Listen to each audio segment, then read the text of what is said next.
미국에서 이제 군사 지원이라든지 정보 지원이 이제 좀 끊어진 틈을 타서 러시아가 대대적 공세를 했다고 하죠. 쿠르스크 지역이 굉장히 핵심적인데요. 푸틴 입장에서 어떻게든지 이제 탈환을 하려고 이렇게 노력을 했던 지역인데 지금 한 3분의 2 이상 정도를 탈환했다. 전략적 우위를 보이겠다. 우크라이나는 뭐 우선 줄어든 인구가 한 800만에서 1000만 명 정도 된다. 앞으로 이걸 재건하는데 드는 비용만 해도 600조 이상이다. 트럼프가 이제 KGB에 포섭되어 가지고요. 거의 무려 한 40년간 KGB 첩보 자산도 활용됐다.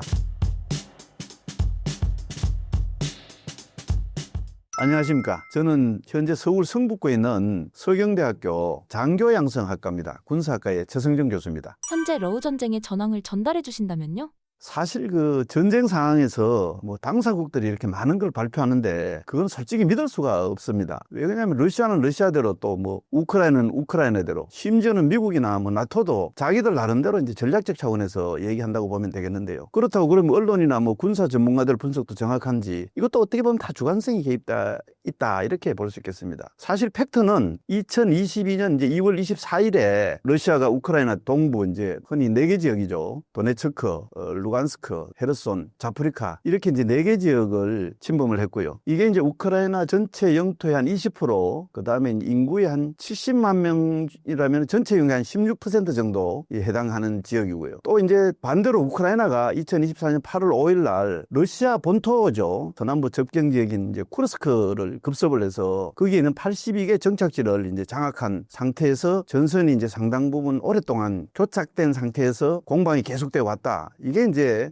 대체적인 이제 그 구도고요. 다만 이제 최근에 미국에서 이제 군사 지원이라든지 정보 지원이 이제 좀 끊어진 틈을 타서 러시아가 대대적 공세를 했다고 하죠. 그렇게 해가지고 이제 사실 이 쿠르스크 지역이 굉장히 핵심적인데요. 왜 그러냐면 이제 러시아 본토죠. 본토기 때문에 이거를 이제 푸틴 입장에서 어떻게든지 이제 탈환을 하려고 이렇게 노력을 했던 지역인데 지금 한 3분의 2 이상 정도를 탈환했다. 이런 얘기가 나오고 그러면서 이제 동부 지역에서도 전략적 우위를 보이겠다. 이런 분석이 이제 지배적이라고 할 수 있겠습니다. 특히 이제 이 쿠르스크 지역은 우리나라도 관심 지역인데요. 이 북한군이 파병된 그 지역이죠. 이 북한군이 이제 파병 초기에는 적응에 이제 어려움을 겪어서 굉장히 애를 먹었다. 뭐 이렇게 하는데 최근에 어쨌든 전열을 정비해가지고 공격에 이제 선봉이 투입됐고요. 그래서 전반적으로 우크라이나군이 밀리는 양상을 보이고 있다. 이렇게 얘기할 수 있겠습니다. 어떻게 보면 이제 북한군이 예상대로 게임 체인저 역할을 하고 있다. 이제 이렇게 봐야 되겠죠. 사실 이 전쟁이 3년 이렇게 경과하면서 어떻게 보면 두 나라 다 엄청난 이제 피해를 입고 국민들이 모두 다 지쳐 있습니다. 우크라이나는 뭐 우선 사망하고 뭐 탈출하고 영토 손실 이렇게 줄어든 인구가 한 800만에서 1000만 명 정도 된다. 이런 이제 얘기가 있고요. 국토는 뭐 사실 거의 뭐 초토화 되다시피 했기 때문에 앞으로 이걸 재건하는데 드는 비용만 해도 600조 이상이다. 뭐 이런 얘기가 있습니다. 러시아도 뭐 그럼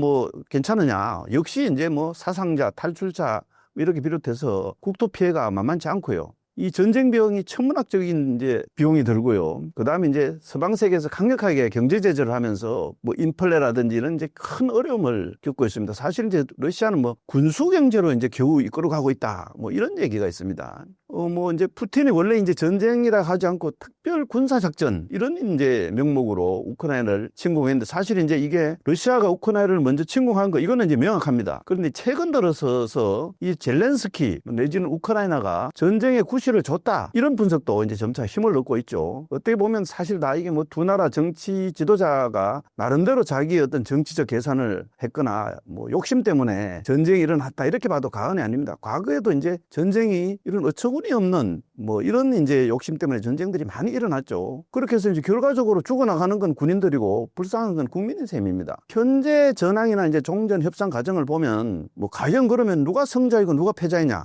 이거를 가름하기 굉장히 힘들다 이런 생각이 저는 개인적으로 듭니다. 우리가 그 이제 인류 역사상 가장 참혹한 전쟁이라고 이렇게 이제 말하고 있는 1차 세계대전이 있었는데요. 그때 이제 그 1차 세계대전이 이제 수많은 이제 그 사상자를 내고 희생자를 내고 그 사륙이 멈추었을 때 그 당시 이제 뭐 영국, 프랑스 뭐 그다음에 독일, 오스트리아 이렇게 이제 주요 참전국들이 승자든 패자든 이렇게 이제 싸움을 했는데 실제로는 자기들이 지키려고 했던 거 이거를 전쟁 때문에 다 잃고 말았다 이런 이제 얘기가 있습니다. 뭐 실제로 이제 패전국인 이제 오스트리아 헝가리 제국이죠. 그 당시에는 이건 해체가 돼 버렸습니다. 그리고 이제 전쟁을 직접 일으킨 당사자인 독일 황제는 쫓겨나 버렸고요. 성전국이라고 할 수 있는 러시아 제국도 소비에트 이제 연방으로 바뀌었죠. 이제 그 공산혁명이 일어나면서 그래서 제국이 붕괴되었다. 이렇게 보면 되겠고요. 프랑스도 그 이후에 뭐 한 세대 동안 계속 이제 피를 흘렸고, 뭐 사실 이제 가장 그 성전국이라고 할 수 있는 영국도, 영국이 가졌던 그 많은 그다음에 젊은이들의 목숨을 다 잃었습니다. 당시에 이제 재밌던 일화가 있는데요. 독일 총리였던 테오발트 폰 베트만 홀베크라는 이 총리가 이제 어떤 동료 정치가하고 이렇게 이야기를 하는 과정에서, 야, 우리가 어쩌다 이 일이 이 정에 이르렀는가 이렇게 이제 질문을 하자 그 총리가, 야, 일이 이렇게 될 줄 진작 알았더라면 한탄했다, 이런 일화가 있었는데요. 사실 뭐 이번 러우 전쟁도 이런 대목이 이제 생각이 납니다. 젤렌스키와 트럼프의 회담 이후 미국의 지원이 끊겼습니다. 우크라이나는 미국 지원 없이 얼마나 버틸 수 있을 것으로 예상하시나요? 사실 이번 전쟁에서 우크라이나는 나토죠. 그중에 특히 이제 미국 지원에 거의 뭐 전적으로 의존해왔다, 이렇게 봐도 과언이 아닙니다. 트럼프 대통령은 지금 뭐 한 500조가량 지원했다, 이거 뭐 받아내겠다, 이렇게 주장하지만은 실제 규모는 한 그 절반 정도도 어마어마한 거죠. 이게 이제 대체로 국제사회 평가입니다. 뭐 좀 천문학적 규모라고 할 수 있겠는데, 이제 사실 미국 지원에는 무기가 이제 핵심인데 이 정보 지원이 굉장히 중요합니다. 이 정보 지원이 이제 일시적으로 중단되었다가 재개되었다, 이런 얘기가 있는데, 우크라이나 입장에서는 이게 가장 뼈아픈 대목이라고 할 수 있어요. 왜냐하면 무기는 이제 어느 정도 비축된 게 있고요. 자체 생산 라인을 가동하고 또 뭐 유럽에 손을 벌리고 이러면은 어느 정도 커버가 될 수 있지만은, 정보 지원 이게 제한되면은 전쟁을 수행하는데 눈을 감고 하는 거나 다름없습니다. 흔히 이제 정보라는 것 중에는 이제 인간 정보가 있고요. 이게 이제 휴민트라고 하죠. 그 다음에 이제 현대전에서 가장 중요하게 여겨지는 게 이제 이른바 기술 정보 데킨터라고 합니다. 이 두 가지라고 할 수 있는데, 이제 이 중에서 이 데킨터는 신호 정보, 이건 이제 흔히 뭐 신호 정보로 하지만 통신 감청을 하는 통신 정보고요. 그 밖에 이제 영상 정보, 이게 이제 두 가지가 중심이라고 할 수 있을 텐데, 아마 우크라이나 입장에서 휴민트는 어느 정도 가동되고 있는 걸로 저는 보입니다. 또 통신 정보도 원래 이게 전쟁 초반에 이제 러시아가 이제 공격을 받으면서 우크라이나 무선 통신 시스템이 이제 다 붕괴되었는데, 이거를 일론 머스크가 스페이스X라고 하죠. 이 스페이스X의 위성 스타링크로 통신 지원을 해줬습니다. 이걸로 지금까지 이제 그럭저럭 버티고 있습니다. 그렇지만 이제 또 고도의 감청 기술이 필요한 이런 통신 정보 같은 건 아무래도 또 한계가 있을 테고요. 특히 이제 이거 영상 정보는요, 거의 전적으로 미국에 의존해 왔다, 이렇게 보는 게 맞습니다. 왜냐하면 이제 영상 정보가 대체로 이제 아주 기초적으로 항공 정찰, 최근에 이제 각광을 받고 있는 드론, 이런 데에서 어느 정도는 얻어지만 결국은 핵심은 인공위성, 말하자면 이제 첩보위성입니다. 근데 러시아는 원래부터 위성 강국이기 때문에 이게 스스로 해결이 가능합니다. 근데 우크라이나는 미국이 제공하는 이 첩보위성, 특히 이제 군사위성 도움을 받지 못하면요, 뭐 사실 장님이나 다름없습니다. 이 지상 공격도 지상 공격이지만은 위성 통신을 통해서 좌표를 정확하게 찍어야지 공격이 가능한 미사일이나 드론 공격은 이거 사실은 뭐 할 수 없다, 이렇게 봐도 과언이 아닙니다. 우크라이나가 미국에게 외면 당하게 된 가장 큰 이유는 뭐라고 보시나요?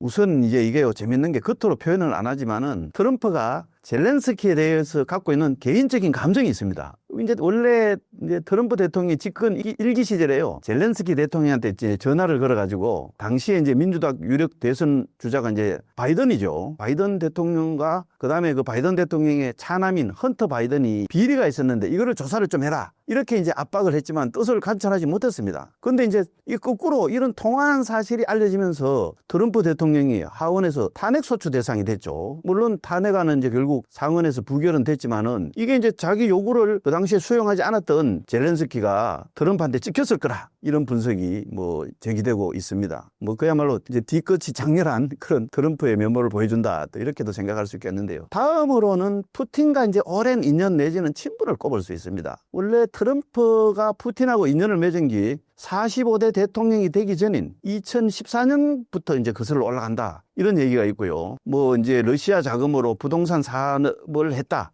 이런 얘기도 있습니다. 최근에도 이제 젤렌스키를 만난 자리에서 푸틴하고 내가 엄청 친하다, 이렇게 하면서 이제 뭐 공정한 협상을 해야 된다, 이렇게 이제 강조를 하기도 했습니다. 요게 또 더 재밌는 거는요, 미국의 언론인 겸 작가인 크레이그 웅거라는 사람이 책을 낸 게 있습니다. 제목이 이제 아메리칸 콤프로마터. 이 콤프로마터라는 것 자체가 이제 그 정보 작전의 일환인데요. 여기에 보면은 1980년대부터 트럼프가 이제 KGB에 포섭되어 가지고요, 거의 무려 한 40년간 KGB 첩보 자산도 활용됐다, 이런 얘기가 이제 실려 있습니다. 원래 이제 이 책을 쓰기 위해서 유리 슈베츠라는 전직 KGB 요원을 인터뷰했는데요. 이 사람이 이제 미국에서 소련 타스 통신 특파원으로 위장해가지고 활동하면서 이 트럼프를 포섭하는데 간접적으로 관여했다. 이렇게 이제 주장을 했습니다. 이 사람에 따르면은 트럼프가 이제 원래 KGB 망에 처음 포착된 거는 1977년에 체코 출신 모델 이바나 젤리코바와 이제 첫 결혼을 했을 때부터였다고 합니다. 그때 KGB 요원이 이제 이 트럼프 측하고 사업 거래를 터면서 이제 친분을 쌓기 시작했다고 하고요. 그 이후에도 이제 트럼프하고 뭐 미국 사회에 대해서 여러 가지 이제 이야기도 하고 또 그런 걸 통해서 이제 정보를 수집하고 이렇게 했다고 합니다. 당시에 이제 KGB는 트럼프가 자기들이 보기에는 지적 능력이 낮고 또 특히 허영심이 강하고 그런데도 사업가로는 승승장구하고 있는 이런 점에 주목을 해가지고 이제 의도적으로 접근해서 배후 조정을 하면서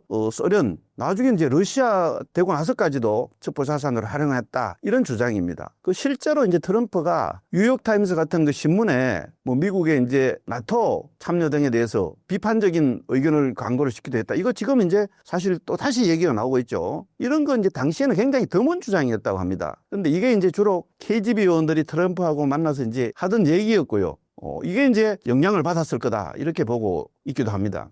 KGB는 그 당시에 이 트럼프 같은 사람이 언젠가 이제 이거 정말 미국 대통령이 돼야 세상을 바꿀 수 있다. 이런 생각을 이제 갖고 있었다고 해요. 그런데 정말 이제 대통령이 될 줄은 전혀 생각하지 못했다. 이렇게 이제 책 저자는 말하고 있습니다. 트럼프 대통령이 2017년에 이제 민주당 힐러리 클린턴을 제치고 대통령에 결국 당선되었죠. 그때 이제 러시아 크렘궁에서 샴페인을 터뜨리고 뭐 축하를 했다. 이런 얘기가 있는데 그걸 보면 뭐 전혀 근거 없는 얘기가 아닐 수도 있다. 이런 생각도 있습니다. 사실은 이제 푸틴이 바로 KGB 출신이죠. 푸틴이 이제 지금도 잘 보면은요, 왼쪽 팔을 내리고 몸에 밀착해서 이렇게 이제 걷고 있습니다. 이 동작은 원래 이제 KGB 요원들이 훈련받을 때 언제든지 총을 쏠 수 있도록 이렇게 이제 훈련된 게 지금도 몸에 배어 있기 때문이다. 이렇게들 이제 얘기를 합니다. 물론 뭐 트럼프 일기 행정부 때 트럼프가 뭐 러시아가 기대한 것처럼 그렇게 뭐 호락호락하게 우호적인 입장만 보였던 건 아닙니다. 그렇지만 어쨌든 트럼프하고 푸틴이 어느 정도 대화가 통하던 사이였던 거 이거는 뭐 다 알려져 있던 사실이죠. 그 다음으로 이제 생각해 볼 게 중국의 부상을 막으려는 트럼프 2기 행정부의 이제 국제 전략하고 관계가 있습니다. 사실 이제 미국하고 중국의 관계가 급속하게 악화된 것 자체가 트럼프 행정부 1기 때부터입니다. 그 당시에 이제 중국이 남중국해를 군사화하고 그 다음에 이제 그 당시에 미국을 상대로 한 간첩 문제 이런 게 이제 대두되었는데요. 이때부터 미국이 이제 중국을 우호적인 국가가 아니고 전략적 경쟁자, 뭐 적국이라고 하기에는 못하지만은 하여튼 명확하게 아예 그렇게 규정을 해버렸습니다. 그 이후에 이제 중국에 대해서 무역 전쟁을 시작했죠. 그래가지고 미국 기업이 뭐 이제 하웨이라든지 신장 자치구 인권 침해 관련된 기타 기업에 이 장비를 파는 거 이것 자체를 금지했고요. 심지어는 이제 미국이 중국 국적 학생이라든지 학자들에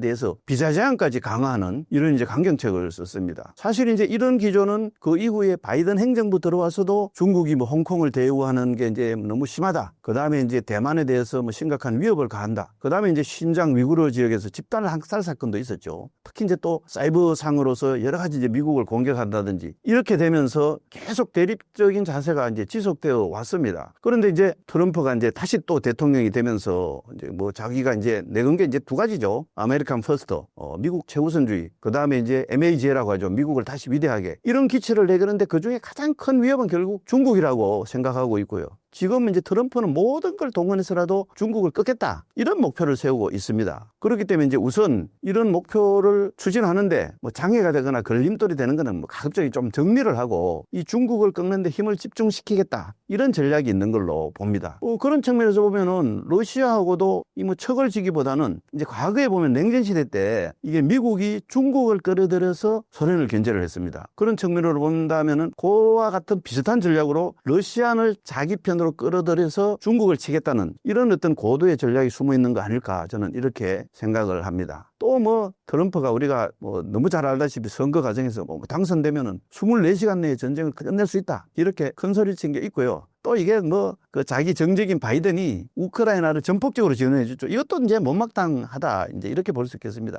더 나가 보면 어떻게 보면 이제 이 트럼프는 이제 재선을 생각할 필요가 없죠. 2번 이상 할 수 없습니다. 그런 상황에서 이제 이게 사실 굉장히 복잡하게 얽혀 있는 이 러우 전쟁을 잘 종식시키면 그 공로로 이제 노벨 평화상을 받을 수 있다. 뭐 이런 기대도 할 수 있을 거라고 봅니다. 그런데 문제는 이제 가장 큰 부담은 이게 이제 2차 대전 이후에 침략자가 성자가 되는 이런 공식이 이제 시작되면서 우선은 이제 우크라이나 내지는 유럽이 크게 반발을 할 테고 지금도 하고 있고요. 그밖에 이제 서방 진영이나 기타 우방 국가한테 주는 이제 불안감, 미국을 더 이상 밀어들 수 없다, 뭐 이제 이런 게 생기겠죠. 그러면서 이제 그게 이제 중국이나 북한에 대해서 잘못된 이제 시그널을 줄 수 있다, 이런 게 이제 조금 우려되는 부분입니다. 뭐 어떻게 보면 이제 전쟁은 어떤 결국 사람이 일으키는 거고요. 특히 보면 이제 한 사람의 정치인이나 특정 정치 세력이 어떤 자기 정치적 목적 때문에 일어나는 경우가 많습니다. 그런 점에서 보면 이제 이번 러우 전쟁도 러시아는 푸틴의 정치적 목적이 이제 분명히 담겨 있습니다. 우크라이나는 또 우크라이나대로 젤렌스키의 정치적 목적 때문에 전쟁을 초래한 측면이 이제 분명히 있습니다. 또 미국의 이제 바이든 전 대통령은 자기 정치적 목적하고 맞아 떨어졌기 때문에 지금까지 이 우크라이나를 계속 지원하고 그 때문에 이제 전쟁이 계속되어 왔죠. 그런데 이제 트럼프가 당선이 된 대통령이 된 미국은 바이든의 미국하고는 좀 많이 다르다.